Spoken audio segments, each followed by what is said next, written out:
This is the International Anthony Burgess Foundation podcast. Anthony Burgess was one of the most important and prolific British writers of the 20th century. Most famous for his dystopian vision, A Clockwork Orange, he wrote 33 novels, 25 books of non-fiction, and over 250 musical compositions. This podcast aims to illuminate Burgess's life and work, and his connections to other 20th century literature, film and music. So join us as we explore the world of Anthony Burgess. In this episode, we're talking to one of the 2023 Liana Burgess Fellows, Dr. Ákos Farkas, who has spent 3 weeks researching in the archives at the Burgess Foundation. In its capacity as an educational charity, the Burgess Foundation offers grants to researchers and scholars with an interest in the life and work of Anthony Burgess and other connected subjects such as 20th century literature and musical composition. The Liana Burgess Fellowship helps international researchers to visit the archives at the Burgess Foundation. It's named after Anthony Burgess's wife, who set up the foundation in 2003 and was instrumental in preserving his personal papers and possessions, all of which are available to researchers at our facilities in Manchester. Dr. Ákos Farkas is Associate Professor of English at Eötvös Loránd University in Budapest, Hungary. His research interests lie in 20th century English, American and Irish literature. In particular, the Catholic novel, modernism and the postmodern, and utopian and dystopian literature. As a translator and editor, he helped bring Burgess's Enderby sequence into Hungarian, and has translated the works of authors such as Cecilia Ahern, Geroge McDonald Fraser, Tibor Fischer, and George Orwell. He is also the volume editor for the Irwell edition of Anthony Burgess's The Clockwork Testament, available now from Manchester University Press. I'm Graham Foster and I spoke to Ákos Farkas at the Burgess Foundation in Manchester in July 2023. I'm delighted to welcome Dr. Ákos Farkas to the podcast. Ákos is one of our Liana Burgess Fellows and also the editor of the new Orwell edition of Anthony Burgess's The Clockwork Testament, which is the third Enderby novel. Ákos, welcome to the podcast. How did you first discover the work of Anthony Burgess, and what led you to make it the focus of your research? Thank you very much for the kind introduction, Graham. As for your question, it wasn't through formal education that I was first introduced to his work. The closest I got to anything like Burgess's work during my university years was through Vladimir Nabokov, maybe Orwell. So I was sort of familiar with dystopian writing. But then it was after university when I started my career as a teacher of English as a foreign language that I sort of felt this itch to continue my literary studies on my own, as it were. And I sauntered into one of the major libraries in Budapest, the so-called National Library of Foreign Literature, and I looked at the open stacks beginning with the letter B, and that's where I came across Burgess, and I fell completely in love, head over heels, if you like, with The Clockwork Orange, which wasn't forbidden fruit in Hungary at the time, but it hadn't yet been translated. So I had the pleasure of reading this strange lingo of Alex and his droogs, a mix, as you know, between Russian and English called natsat, the suffix coming from the Russian language itself, meaning something like teen. So I loved it, and that's how I was hooked, as it seems, for life, because that was what 40-odd years ago. And what was that experience like? Because you're a native Hungarian speaker. Yeah. So what was it like reading a novel that was in English, Russian, had elements of Elizabethan language in it, had Cockney rhyming slang in it? What was that experience like? It was lovely. I mean, it was some help that I'd been exposed to Russian. It was a compulsory foreign language when I was a kid. Which doesn't mean that I spoke, or in fact do speak now, fluent Russian or even communicative Russian, but it was enough to sort of get the feel of it.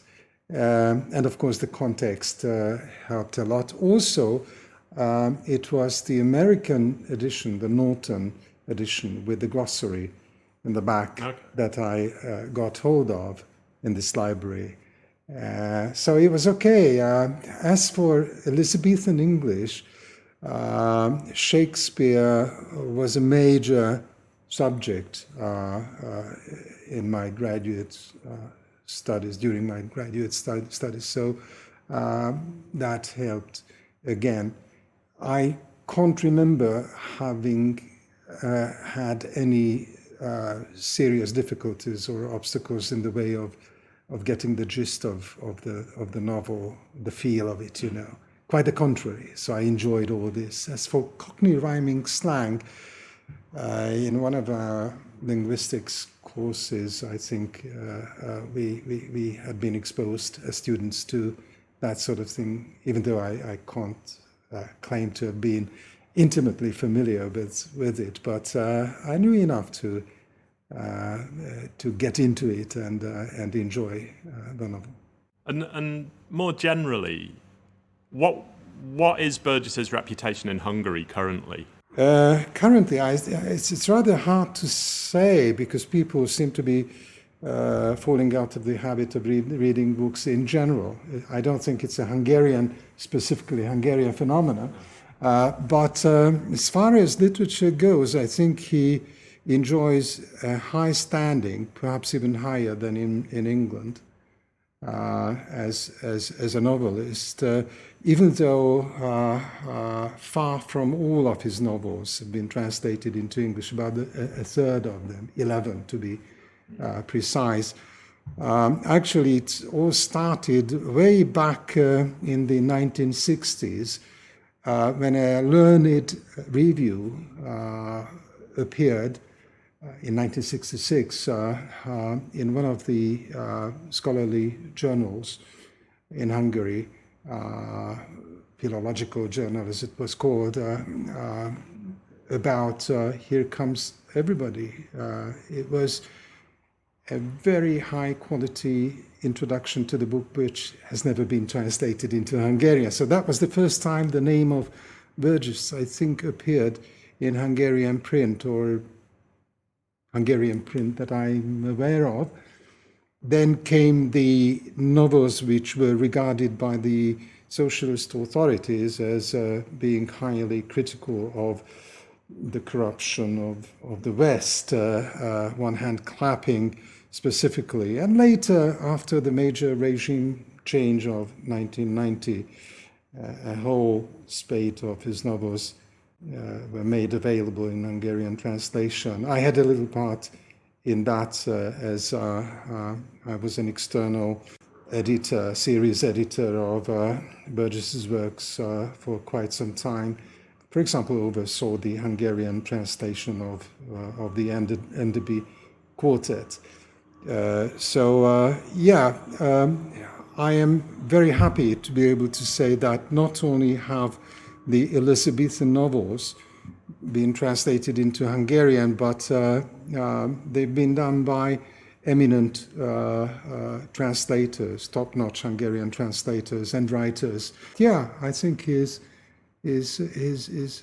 highly regarded and respected and well loved by many people. Of course, he's not quite as accessible as, I don't know,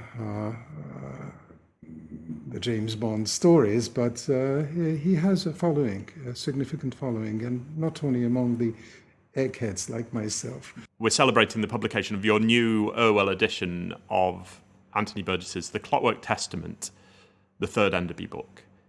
Can you tell us about the novel and where you think it sits in Burgess's catalogue of writing? I'm a great fan, personally, of all four Enderby novels, which I regard as perhaps the most accessible and at the same time rather challenging and rewarding works by Anthony Burgess. I couldn't say that they are exactly my number one favorite, but they rank rather high in my own personal canon, Burgess canon. Within the quartet, I think this is a kind of a key in many ways to the understanding of Burgess as a human being and as a writer. So it is important, even though contemporary reviews were not unanimously positive. There were some rave reviews, but then again there were some others which found the book either too politically provocative or ill-written even. Some of the reviewers must have got wind of the fact that the book had been written in a very short time, in Bracciano, 2 weeks or 3, which is not quite true, but that was how people looked at it. So some of them dismissed it, partly for the perceived, I quote, this comes from Philip Toynbee, raw hatred, which he said was a rotten motive power. Then again, somebody else, I think in the New Statesman, belabored Burgess for having, as it's put, translated the easygoing bigotries of his native turf to the tense, angry city of New York. It was a bit of a challenge for me to try and dismiss or to argue against such perceptions of the novel. So that was of some interest. As for the specific place within the canon, I wouldn't say that, I don't know, Nothing Like the Sun, Napoleon Symphony are not more experimental. Earthly Powers is much more spacious and comprehensive, and the same goes for Any Old Iron, for example. So this hardly more than a novelette in terms of length doesn't compare favorably with those peaks of Burgess's achievement. But it is, and I would like to quote Jeffrey Aguilar, one of the early critics, scholarly critics of Burgess. He said that its fine rage and unwearying wit makes the book into what he describes as a superb little satire. I would also like to add that, and I quote myself, if you don't mind, a bit from the introduction, the novel offers a series of aesthetically rendered philosophical reflections on the surface texture and the deeper structure of the human condition, as seen and felt in a specific place at a particular time.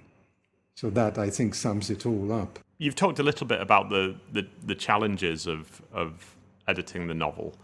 Can you be more sort of specific about what those challenges were? Once again, the, if you like, political, ideological, or emotional challenge derived from the fact that the novel would probably be banned from American public libraries today. I don't know if that indeed is the fact. Perhaps it was overlooked.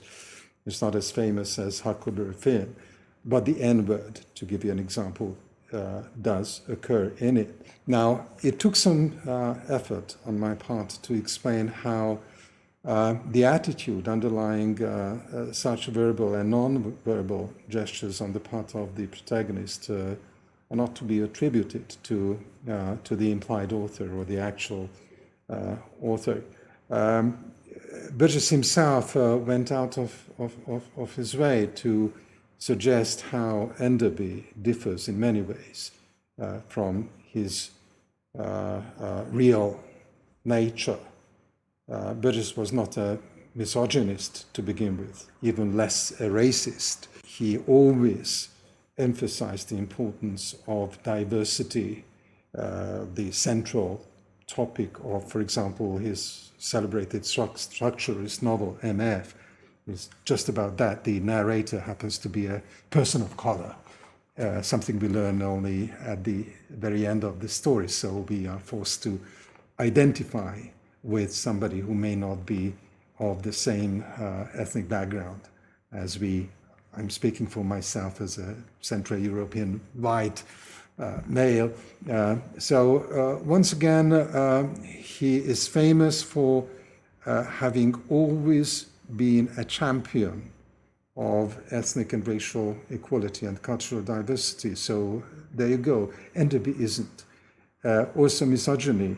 Burgess didn't subscribe to radical feminism, that's for certain, but he was a great admirer of the female principle, the yin-yang kind of thing, you know.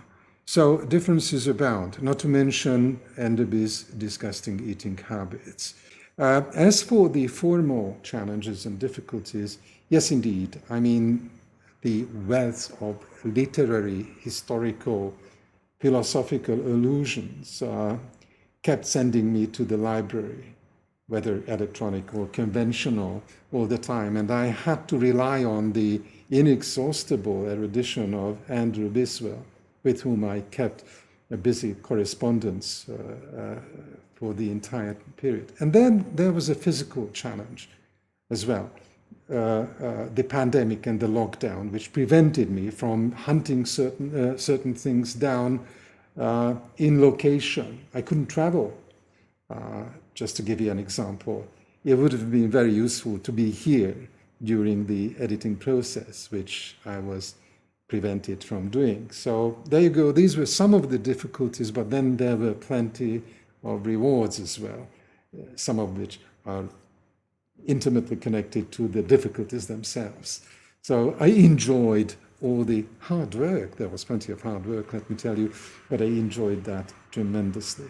Well, reading your edition, those sort of obstacles aren't apparent in the text. It reads as a very sort of learned and fluid piece of writing. Thank you very much. Moving away from the Orwell edition, sort of in parallel to doing this, you are also one of the Liana Burgess Fellows at the Burgess Foundation.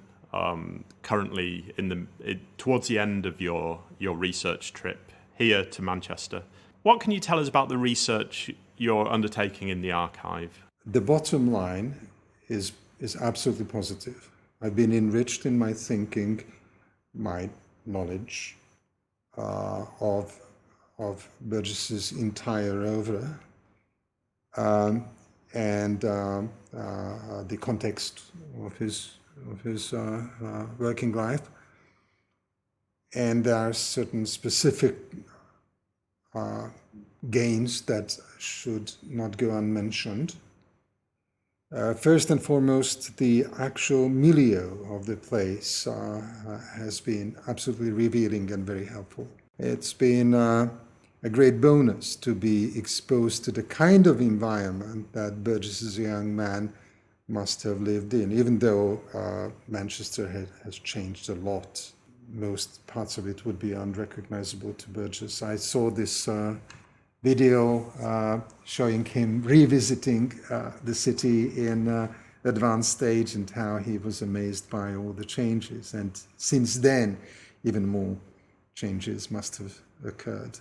That video you're referring to was in the late 80s, 87, I think. So it was before the Manchester bomb, which was in 1996, which completely changed Manchester. Nevertheless, some of the buildings are still in place. The Dunlop factory right across the street, just to give you an example, or the old red brick edifices, the industrial and working class neighborhoods, and so on and so forth. My stay here was not meant to be exclusively being exposed to the environment, but doing some actual research. And here I would like to mention yet another person, Anna Edwards, without whose expertise, kindness, helpfulness, I wouldn't have found half of what I have in fact found. So, Anna, we should mention, is our archivist in the Foundation. Indeed. She's a thought reader in many ways. So sometimes she realized what I was in need of before I myself. Now, some specifics which should be mentioned here. As you may know, I'm interested in how the findings of and the insights provided by what is called medical humanities, body studies, and so on, health humanities might provide for a better understanding of Burgess's work. just to give you a few examples, I've had the privilege of taking a look at the film script of the novel The Wanting Seed, which revealed how Burgess's thinking about a whole lot of things changed in the intervening years. Just to give you one or two specific examples, how the comic element in this very dark prophecy of a future which is coming true. Cannibalism is not yet with us, but overpopulation, feeding the population of the globe are real, very real challenges. So it's not easy to joke about such things, but he pulls that trick off more so in the sadly unrealized film script than he had done in the book, which was written at about the same time as Clockwork Orange. I've received further impetus to continue my inquiries about the relevance of medical humanities to Burgess's work, how his treatment of William Shakespeare's life was inspired by his exposure to patients treated at the army hospital where he served during the Second World War, as it happens, who suffered from the tertiary stage of syphilis, GPI, or the general paralysis of the insane, and how he saw that these patients displayed what he called perverted talents. With Shakespeare, the talents were not perverted, and neither could they have been so with James Joyce, in whose works the same illness, syphilis, keeps surfacing, beginning with the first piece in his collection of short stories, The Dubliners. Burgess's preoccupation with syphilis in particular, and any kind of mental disturbance in general, being related to creative genius, which is a commonplace, but for him it was more than a commonplace. Intriguingly, the bacillus causing this terrible disease may well have contributed to the evolution of the human species. According to the noted late American biologist by the name of Lynn Margulis, the spirochete may well have lent its DNA to what later became the basis of human thinking, the human brain and the neurons, the extensions of the neurons having supposedly been related to the little tail, the flagellum of the spirochete. So it's interesting how the idea that genius and madness, for example, madness triggered by syphilis, may indeed be biologically and scientifically related to each other. So these are some of the things that I have come to uncover. What I haven't found is that I still don't know where exactly the idea of Shakespeare having contracted this particular disease may have come from, other than his own insight. No print sources that I'm aware of in his library or elsewhere indicate that other serious scholars had broached the idea before him. I mean, it's a fascinating subject, and one that we should mention that the Shakespeare theory about Shakespeare having syphilis appears in the novel Nothing Like the Sun. Yeah. Indeed. It doesn't appear in the Shakespeare in book. The biography. No, because he admits to have invented this.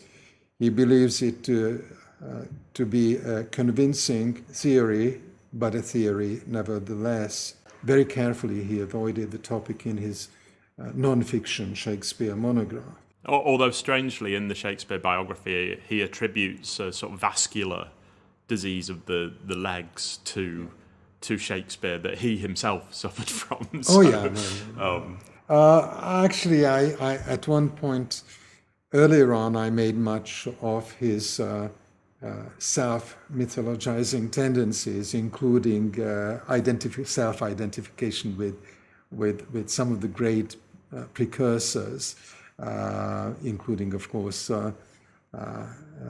Shakespeare, as well as James Joyce. How does the research you're doing at the moment, the research into medical humanities that you've just explained, how does it continue the work that you began with the Irwell edition? Are there links between the two?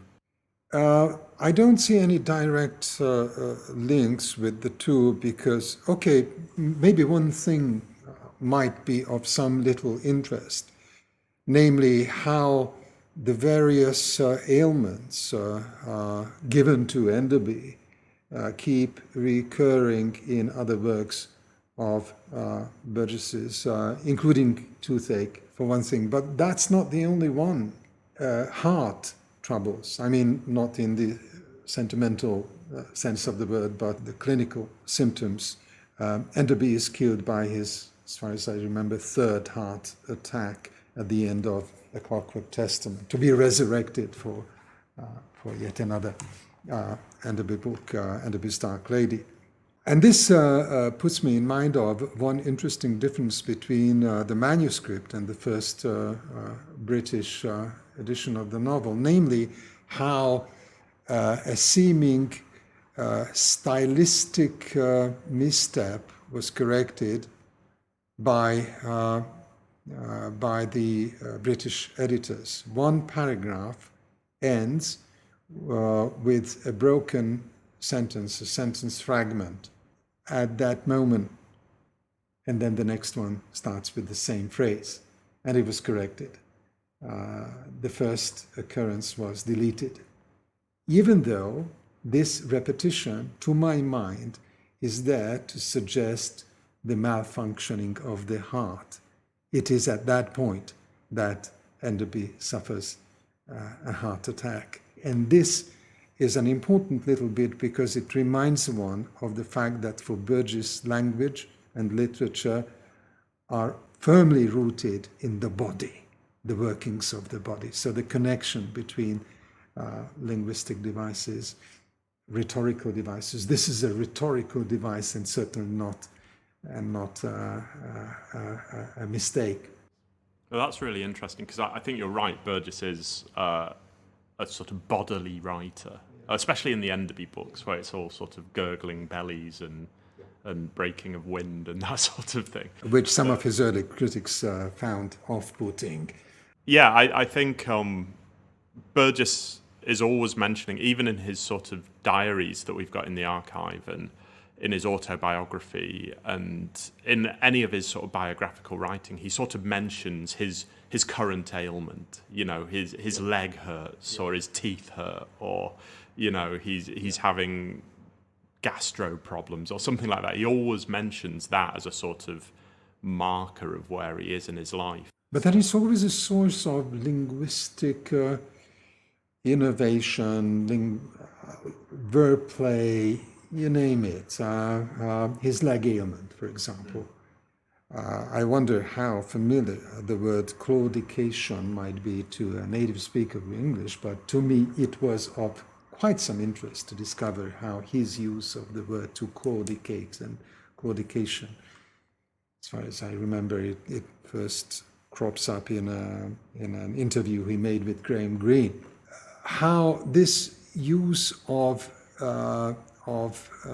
opaque, strange multisyllabic words might shed some light upon the connection between bodily ailments and language use. Not to mention the fact that Claudius, the emperor, was known to have had a bad leg, as did Burgess. Another thing about the bad leg, you know, the sword stick that he himself carried around. He even wrote a poem about it, and it features large in the Clockwork Testament as well. I don't want to go into it because that would be a spoiler.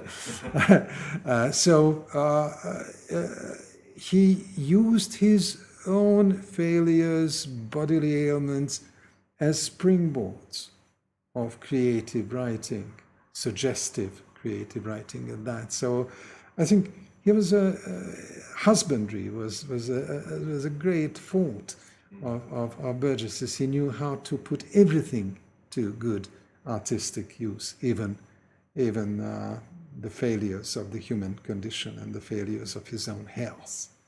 Much of your research away from medical humanities is about dystopian and utopian fiction. Obviously, Burgess wrote A Clockwork Orange and The Wanting Seed. We mentioned both those books before, both classified as dystopia. But where would you place Burgess generally in this tradition, and what do you think his legacy is in this specific genre? One important thing of possible interest could be the fact that it's not only his core dystopian, or as he would call them, cacotopian novels, A Clockwork Orange most famously, but of course The Wanting Seed and 1985, which have also been mentioned, I think, earlier. But also, of course, The End of the World News could be added to this short list of the obvious specimens of the genre. But I would like to say that many of his other novels contain quote-unquote dystopian elements. Earthly Powers being a case in point, or Any Old Iron with its engagement with Soviet-style totalitarianism and so on and so forth. So he was, for a number of reasons, attracted to various scenarios involving how society at large can go wrong, very badly wrong. So his legacy is even richer in that respect than we might assume by just looking at his obvious dystopian novels. That's one thing. Another thing is that I think he made a significant contribution to the theory of dystopian writing. Just to return to the fact that he introduced cacotopia, which he explained, he argued that it was a much better term than either anti-utopia or dystopia. You can argue with that, but it's an interesting idea. So even in terms of terminology, he made a contribution to the genre. And then again, I think it's also worthy of mention how prescient he was in many ways. A writer doesn't have to be a prophet. And yet, in many ways, I think he was.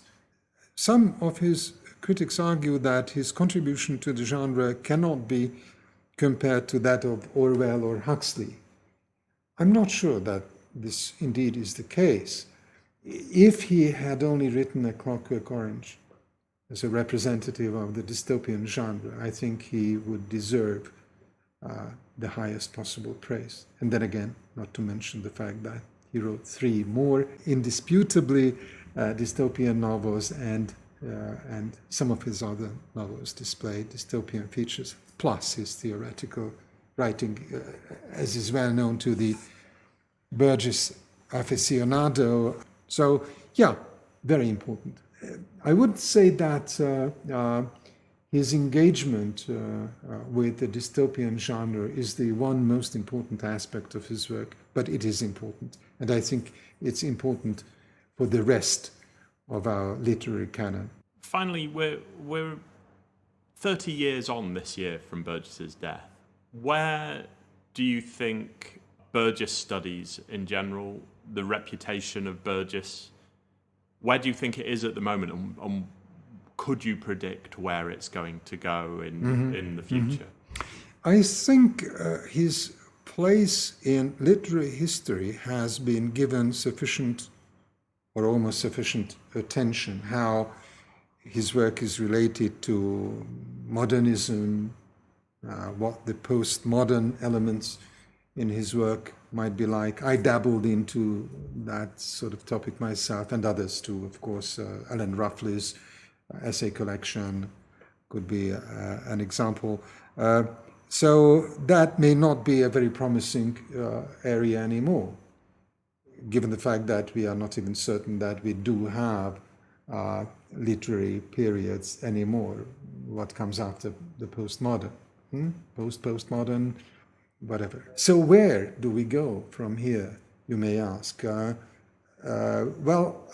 my mind, this may sound a bit selfish or self-promoting, medical humanities, which is an emerging sub-discipline, can offer new insight. And so can perhaps post-colonial approaches, with which I'm not, again, very familiar, but I think it could be of much interest, especially with regard to his earlier work, and not only the Malayan trilogy, but Devil of a State, and so forth. One more thing which might be of interest and which has already been looked into, I think Max Saunders investigated how such well-established modernist precursors as James Joyce or pre-modernist poets like Hopkins have been highlighted in Burgess scholarship. But, for example, Ford Madox Ford's contribution to what Burgess may have continued could be of some further interest. So these might be some of the paths we might walk down. Ákos, thank you for joining us on the Burgess Foundation podcast. It's been a really fascinating conversation, and I can't wait to read some of the results of your research. Thank you very much for the opportunity, and I can't wait to see my own writings either.